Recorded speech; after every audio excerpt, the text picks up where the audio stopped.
આ ગંગા એવી છે કે એને જ્યાં લઈ જવી હોય અહીંયા જાય. પેલી ગંગા તો એક હિમાલયમાંથી નીકળીને ગંગા સાગરમાં એના સ્પેશિયલ રૂટ ઉપર, ફિક્સ રૂટ ઉપર ચાલે.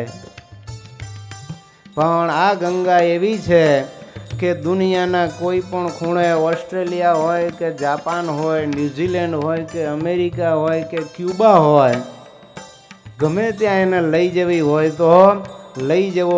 જ્યારે તમને ઈચ્છા થાય ત્યારે ગંગાને વહાવો લ્યો. ભગવાનની મૂર્તિના દર્શન તો ટાઈમે ખુલે ને ટાઈમે બંધ થાય. જ્યારે આ કથા તો તમે જ્યારે મૂડમાં હોય ત્યારે કરો. કોઈ આ ગંગાને વહાવાની ના ન પાડે. આમ તો ગંગાને જ્યાં લઈ જાય અહીંયા જાય, પણ આજે તો આ ગંગા એવી પૂરજોશમાં વહી કે છેક અમેરિકા વાળાને ઢહડીને કણભા ભેગા કરી દીધા.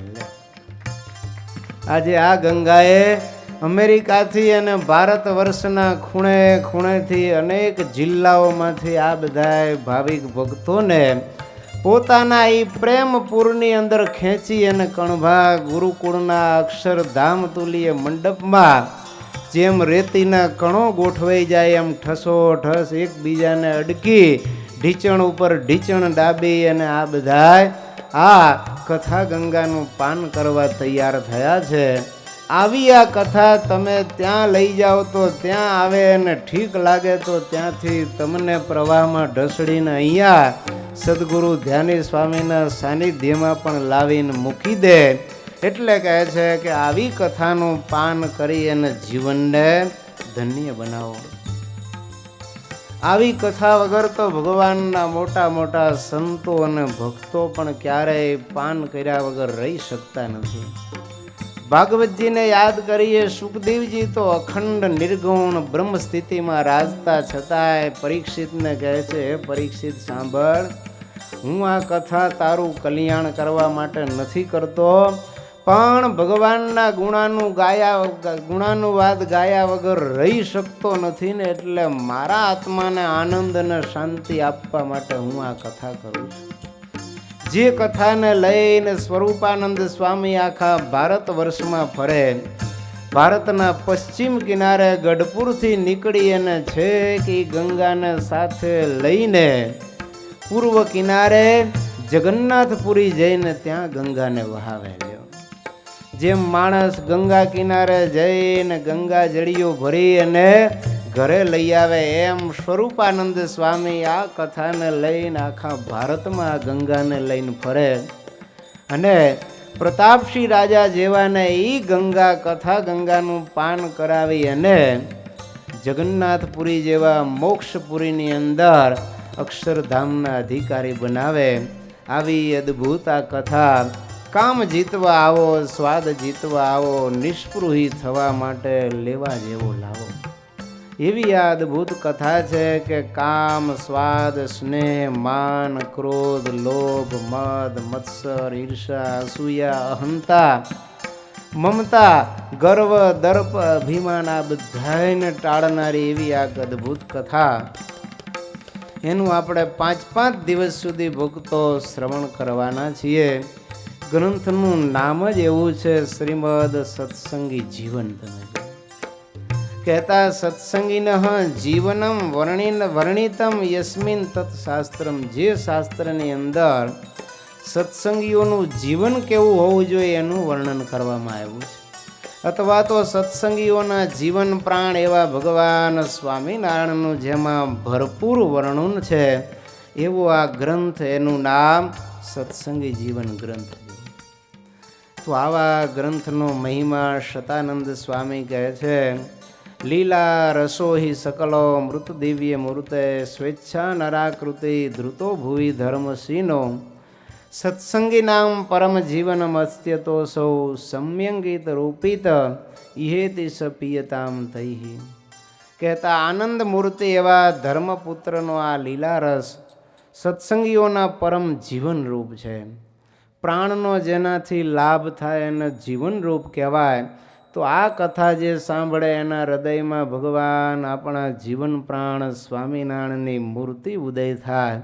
એટલે આ કથાને જીવનરૂપ એવી કથા ગણાવી છે. આ ગ્રંથનું નામ એટલા માટે જ સત્સંગી જીવન આપ્યું છે. ગઢડા પ્રથમના 3જામાં પણ ભગવાન કહે છે કે આ કથા તો બધાને કાયમ સાંભળવી જોઈએ. કે જેને ભગવાનની મૂર્તિ અંતરમાં અખંડ દેખાતી હોય તેણે પણ ભગવાને જે અવતારે કરીને જે સ્થાનકને વિશે જે લીલા કરી હોય તે સંભાળી રાખવી. બ્રહ્મચારી સાધુ તથા સત્સંગી સાથે હિત રાખવું ને સર્વેને સંભાળી રાખવા તે શા સારું જે કદાપી દેહ મૂક્યા સમયે ભગવાનની મૂર્તિને ભૂલી જવાય તો પણ ભગવાને જે સ્થાનકને વિશે જે લીલા કરી હોય તે સાંભળી આવે તો તેને યોગે કરીને ભગવાનની મૂર્તિ પણ સાંભળી આવે ને તે જીવ મોટી પદવીને પામે ને તેનું ઘણું રૂડું થાય. તે માટે સમૈયા કરીએ છીએ ને કોઈ પાપી જીવ હોય તેને પણ જો એમની સ્મૃતિ થઈ આવે તો તેને ભગવાનના ધામની પ્રાપ્તિ થાય. વળી મધ્યના 35માં પણ ભગવાન કહે છે કે આ તો તમે સર્વે છો તે મને ભગવાન જાણો છો. તો અમે જ્યાં ઉત્સવ સમયા કર્યા હોય જે ઠેકાણે પરમહંસ બ્રહ્મચારી તથા હરિભક્ત સત્સંગી બાઈભાઈ સર્વે ભેગા થયા હોય ને અમે કીર્તન ગવરાવ્યા હોય, વાર્તા કરી હોય ને અમારી પૂજા થઈ હોય એ આદિક જે અમારા ચરિત્ર લીલા તેને કહેવા ને સાંભળવા ને તેનું મનમાં ચિંતન કરવું અને જેને એનું ચિંતન અંતકાળે જો થઈ આવ્યું હોય તો એ જીવ જરૂર ભગવાનના ધામને પામે. તો આવી રીતે સ્વયં ભગવાન પણ આવી કથાનો અદ્ભુત મહિમા સ્વમુખે કહે છે કે તમારે બધાએ અમારા લીલા ચરિત્રો ગાવવા અને સાંભળવા. એમ કહે છે કે સ્વામીની જેમ મૂર્તિ જેને અખંડ દેખાતી હોય એને પણ આવી કથા શ્રવણ કરવી. તો આવી રીતે ભગવાન કહે છે અમે સમયા ઉત્સવ પારાયણો આ બધું કરીએ છીએ. આજે આપણી આ સત્સંગી જીવનની કથા એટલે અનેકના મનોરથોનું એકમાં પર્યવસન. કહેતા 36 આ ભક્તજનોનો અંતરનો મનોરથ હતો કે અમારે સ્વામીજીની નિશ્રામાં એક મોટો સમયો કરાવવો છે. સ્વામી કે આવા સમયા હું કરાવું તો 6 મહિના લાગે. વાતે સાચી. 36 × 5 ગણો જો 180 થાય.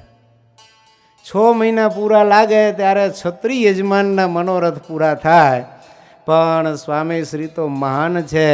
જેમ 1 કલાકનું કામ એ 5 મિનિટમાં પતાવે એમ 6 મહિનાનું આ તમારા મનોરથ સિદ્ધ કરવાનું કાર્ય આજે એક જ નેજા હેઠળ બધાને ભેગા કરીને સ્વામીશ્રીએ 55 પારાયણ દ્વારા સાથે સાથે અનેક સમયા ઉત્સવોનો પણ દિવ્ય લાભ આપીને સર્વેના મનોરથો પૂર્ણ કરવાનો આ શુભ નિર્ધાર કર્યો. એ સ્વરૂપે આપણને આ 55 પારાયણની ભેટ આપી છે.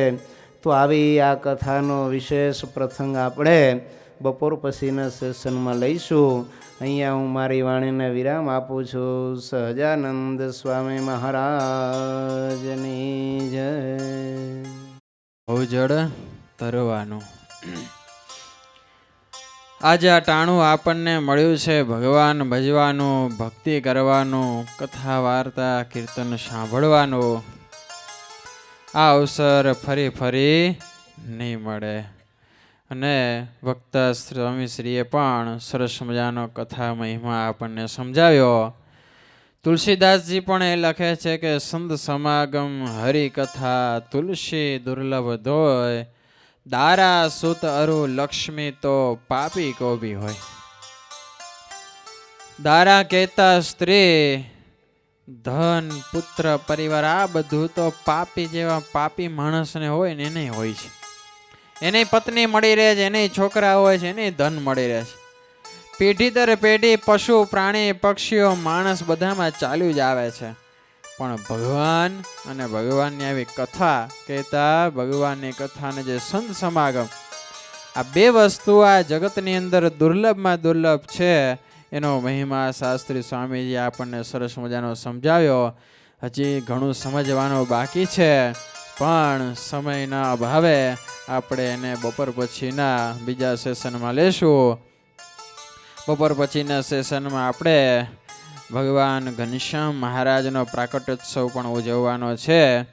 તો અત્યારે બધાય આપણા નિયમ પ્રમાણે બાજુમાં પ્રસાદ લેવાનું જે સ્થળ છે ત્યાં પ્રેમથી ભગવાનની મૂર્તિ સંભાળીને અને પ્રસાદ પોતે જમે, કહેતા ભગવાનને પોતાના હૃદય કમળમાં જમાડે, પણ જમતા જમતા વાતો ન કરે એવું સ્વામીજીએ ખાસ અનુરોધ કર્યો છે.